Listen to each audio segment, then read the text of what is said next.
초등학생 2명이랑 학생들이랑 플라톤에 대해서 논의하기도 하고 이제 막 그랬어.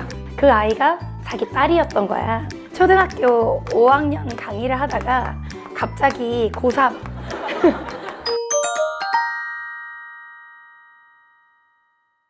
이미 나를 강의를 통해 유튜브를 통해 많이 알고 있는 학생들도 있고 나를 실물로 처음 보거나 아니면 강의를 만나보지 못한 학생들도 있겠지만 어쨌든 우리나라에서 12년간 사회탐구 강의를 하고 있는 강사야. 그렇게 사람들이 신뢰감을 주는 외모라고 하진 않지만 그래도 서울대학교 학사, 석사, 박사까지 공부했고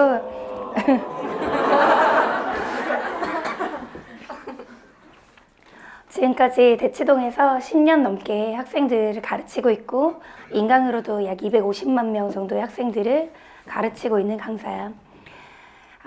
올해는 내가 이투스라는 온라인 업체와 일하게 되었고 이제 너희와 그런 연유로 이렇게 만날 수 있는 기회가 생긴 것 같아. 사실 나는 강의를 처음 시작할 때만 해도 대학원 학비를 벌기 위해서 학원에 나왔어. 그런데 학원에서 강의를 하다 보니 사실은 대학원 학비를 벌기 위해 시작한 강의니까 처음부터 뭐 대치동에서 고3을 그것도 사회탐구를 가르쳤던 것도 아니야. 초등학생 논술부터 가르쳤거든. 초등학생 2명이랑 같이 논술 수업을 하는 거야. 근데 초등 논술이라고 하는 게 그냥 책을 읽고 독서 토론하는 거야. 근데 그러다 보니까 내가 알고 있는 건 철학자들이고 그래서 학생들이랑 플라톤에 대해서 논의하기도 하고 이제 막 그랬어.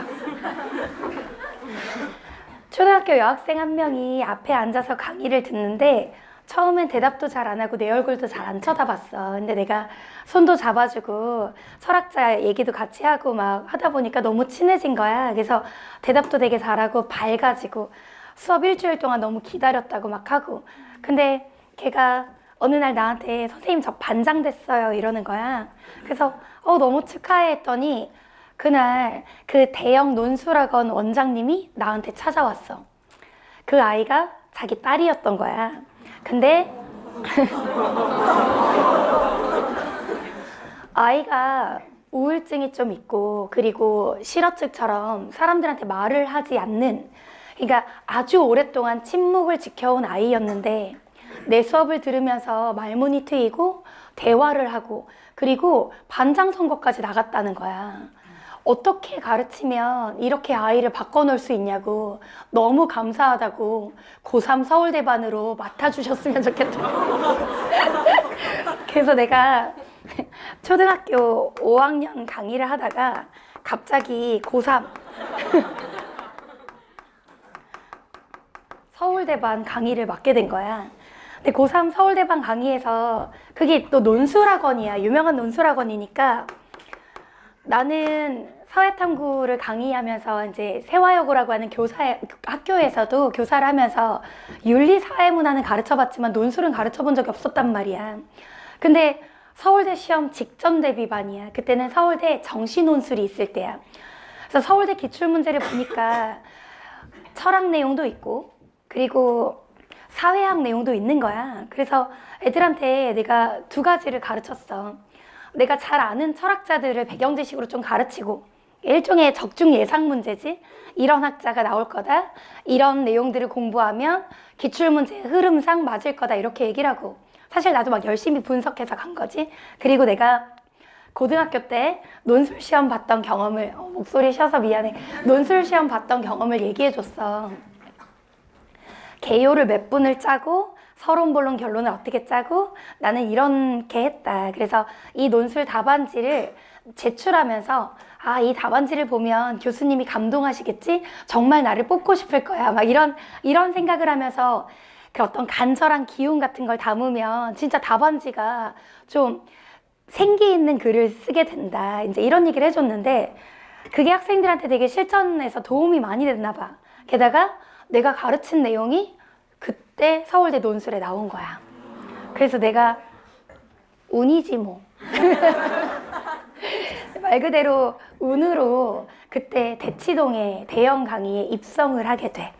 그때 강의할 때만 해도 서울대 입구 앞에 조그만 학원, 그러니까 그때 당시 유명한 논술 브랜드였지만 나는 그 조그만 분원에서 강의를 하고 있었는데, 그러다가 대치동의 가장 큰 학원에 강의를 하게 되거든.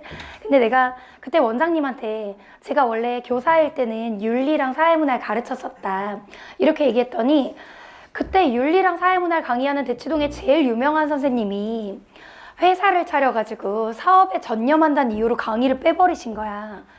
그러니까 대치동의 윤리 사회문화 강사가 공석이 된 거지. 그때 당시에 1타 강사가 갑자기 은퇴 선언을 해버린 거야. 그래서 어떻게? 운빨로. 또 나는 이제 서울대 나왔으니까, 그러니까 선생님이 그러면 윤리를 한번 가르쳐 보라고. 그래서 강의를 했는데 반응이 너무 좋았던 거야. 그래서 어쨌든 그 해 어떤 변화가 있었냐면, 윤리라고 하는 과목이 생윤, 윤사로 나눠지면서 생활과 윤리가 인기가 있게 되고, 또 내가 EBS 강의를 시작하게 됐는데 EBS 강사 최연소 강사로 시작을 했거든. 근데 그때 처음 신규 강사가 강의를 고3 강의를 처음으로 맡고, 그게 국영수 강의보다 더 클릭수가 많이 나오는 사회 강의가 된 거지. 그래서 그때 EBS에서 최우수 강사상도 받고 또 공로상도 이제 받고, 그러면서 이렇게 너희 앞에 강의로 설 수 있게 됐어. 근데 문제는 내가 그렇게 유명한 강사가 되는데 가장 크게 기여한 건 물론 지성 그리고 개그, 또 뭐 사실 너희에게 하는 일종의 교재나 아니면 팬 서비스라 그러니까 웃긴가? 제자 관리? 그런 것도 있었겠지만, 사실 나는 강의 중에서 나를 꾸미거나 가식적으로 보이려고 노력하지 않고 그냥 있는 그대로의 나를 보여주려고 되게 많이 노력했어.